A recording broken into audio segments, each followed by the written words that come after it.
supplementation is required because most of the feedstuffs that we feed to our cattle are going to be deficient in at least one or more macro or micro mineral. And these minerals support things in the body like growth, health, and reproduction, which are all critically important to success in beef cattle production. So we don't want to diminish our opportunity for success by skimping on the mineral supplement. Now, when looking at supplemental minerals, there's a lot of different ways that we can provide those minerals. We have things like loose free choice mineral we can mix into the feed, especially for cattle that are on a complete TMR.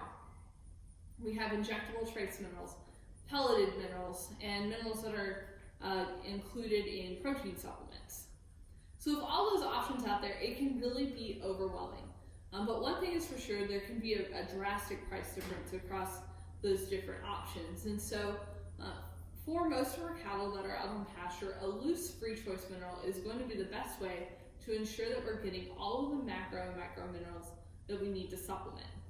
One thing I like to point out to people, especially if they're interested in providing a protein tub that might have minerals in it, is make sure that we're not skimping on mineral supplementation just for the convenience of that protein supplement. So when looking at a mineral tag, there's some key pieces of information we need to look at. And one of the things that we need to look at is the targeted intake. So you can see on this mineral tag, target intake is 3 ounces per head per day. That's important when we're comparing minerals because we want to make sure that we're comparing apples to apples. So one that was formulated for 3 ounces, we're comparing to another one that was formulated for 3 ounces.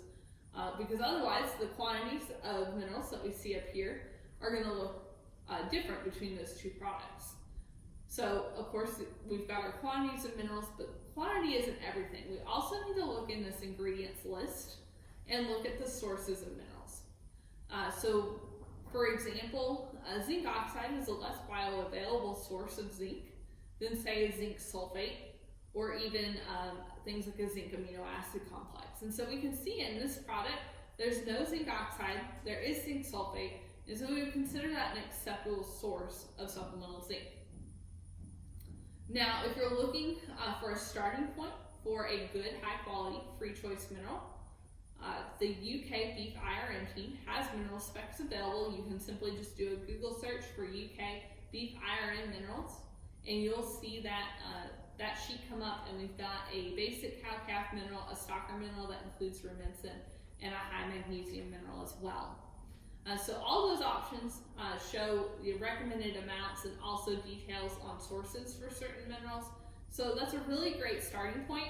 I also encourage you to check with your local county extension office because many of our offices will place a bulk order for those minerals, and that can be an easy way to get that mineral made for you. Now, once we've got our mineral, we need to go put it out in the pasture. We also need to think about the mineral feeder. So this is the mineral feeders that we use at the research center in Princeton.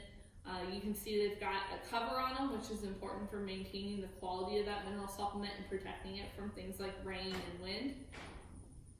And then the animal can come up to it, flip up that rubber top, and consume the mineral. The other thing that we need to remember is that our calves should have access to our mineral supplement. And the reason for this is that cow's milk is actually deficient in some of the microtrace minerals that are required for our calves, and so we need to make sure that those mineral feeders stay no more than 20 inches high so that the calves can have adequate access to the mineral feeder as well. So that's just been some tips for picking out a mineral supplement and some things to look for in that supplement. If you have any further questions, I encourage you to reach out to your local county extension office, and that's been this week's Beef Minutes.